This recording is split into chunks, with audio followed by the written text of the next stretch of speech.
Hi hello నమస్తే welcome to Telugu ప్రభ. నేను మీ journalist Shivajyothi. ఈ రోజు మనం తెలుగు ప్రభ న్యూస్ పేపర్ లోని ముఖ్యాంశాలు చూద్దాం. మావోయిస్ట్ అగ్రనేత దేవ్జీ లొంగిపోయినట్టు తెలుస్తుంది. సో ఇప్పటికే మన దేశంలో మావోయిస్టు ఉద్యమం అంతిమ దశకు చేరుకుంది. ఈ నేపథ్యంలో మల్లా రాజిరెడ్డి గంగన్నతో పాటు సుమారు 20 మంది కూడా తెలంగాణలో లొంగిపోయినట్టు తెలుస్తుంది. కేంద్ర ప్రభుత్వ డెడ్ లైన్ కు ముందే భారీ లొంగుబాటు జరిగింది. అధికారికంగా వెల్లడించని పోలీసులు నేడో రేపో ఈ ప్రకటన చేయనున్నారు. KGH 2తో ముగింపు దశకు సాయుధ పోరాటం చేరుకుంది.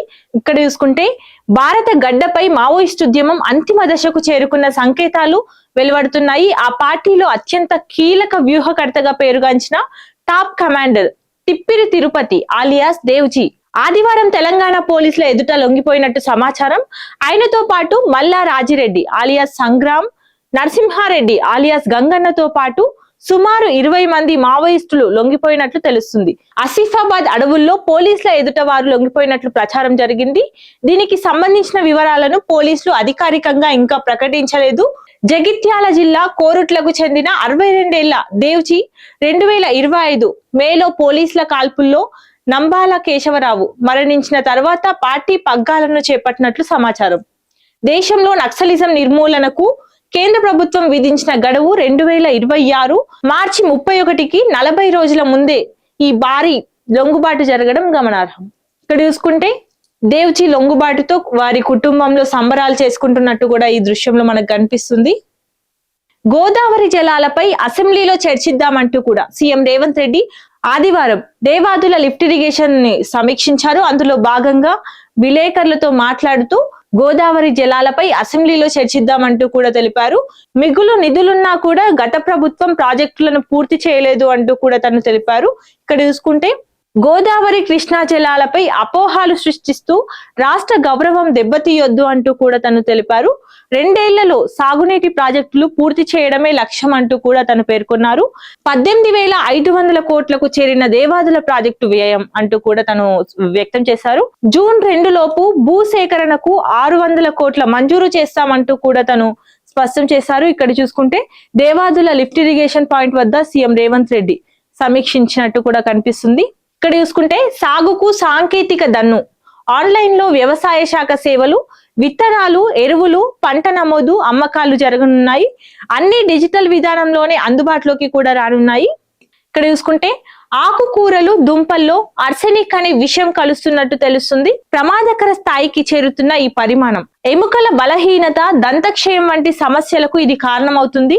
సో రంగంలోకి శాస్త్రవేత్తలు దిగారు. ఇప్పటికే రైతుల్లో అవగాహన కల్పించేందుకు ప్రత్యేక ప్రచారాలు కూడా చేస్తున్నారు. యుద్ధ ప్రాతిపాదికన చర్యలు చేపట్టనున్న బీహార్ ప్రభుత్వం. ఇక్కడ చూసుకుంటే ఢిల్లీలో ఉగ్రకుట్ర భగ్నమైంది. మెట్రో స్టేషన్లలో బుర్హాన్ వాణి పోస్టర్ల కలకలం సృష్టిస్తుంది. సో NCR పరిధిలో అలజడికి లష్కరే తొబాయి ప్రయత్నిస్తున్నారు. ఇక్కడ 8 మందిని అరెస్ట్ చేసినట్టు కూడా తెలుస్తుంది. ఇక్కడ చూసుకుంటే బస్తీ పిల్లలకు కూడా కార్పొరేట్ విద్య అందించేందుకు మన తెలంగాణ రాష్ట్ర ప్రభుత్వం ముందుకు వెళ్తోంది. మొదటి దశలో 4 జిల్లాల్లో కూడా ఈ కార్పొరేట్ స్కూల్స్ అమలు చేయనున్నారు. ఆధునిక సదుపాయాలతో 23 పాఠశాలల ఏర్పాటు చేయనున్నారు. ప్రీ ప్రైమరీ నుంచి ఇంటర్ వరకు కూడా ఒకే చోట నిర్మించనున్నారు. కొత్తగా 12 భవనాల నిర్మాణం జరగనుంది. 11 స్కూళ్ల అప్గ్రేడేషన్ కూడా జరగనుంది. ఇక్కడ డిజిటల్ క్లాస్ రూమ్లు, ల్యాబ్లు, ప్లే గ్రౌండ్ల సౌకర్యం కూడా అందించనున్నారు. 572 కోట్లతో కూడా ఇది ఏర్పాటు చేయనున్నట్టు, పాలనా అనుమతులు కూడా మంజూరైనట్టు తెలుస్తుంది. రీసెంట్ గా మన దేశంలో AI సమ్మిట్ జరిగింది. ఆ సమ్మిట్ కు ప్రపంచ దేశాల్లోని టెక్ దిగ్గజాలు కూడా అటెండ్ అయ్యారు. ఈ నేపథ్యంలో మన దేశ ప్రధాని మోదీ మాట్లాడుతూ మన టెక్నాలజీకి ప్రపంచ దేశాలు కూడా ఫిదా అయ్యాయి అంటూ కూడా తను తెలిపారు. భారతీయతకు ప్రపంచ వేదికపై గౌరవం దక్కింది అంటూ మన్ కీ బాత్ లో ప్రధాని మోదీ ప్రశంసలు కురిపించారు.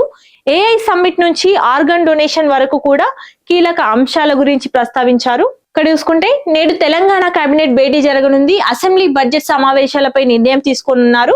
GHMC, MPTC, ZPTC ఎన్నికలపై కూడా ఇందులో చర్చించనున్నారు. రేపు ECI జాతీయ స్థాయి రౌండ్ టేబుల్ సమావేశం జరగనుంది. 27 ఏళ్ల తర్వాత ఈ సమావేశం నిర్వహించనున్నారు. కాబట్టి అందులో పలు అంశాలపై చర్చించనున్నట్టు కూడా తెలుస్తుంది.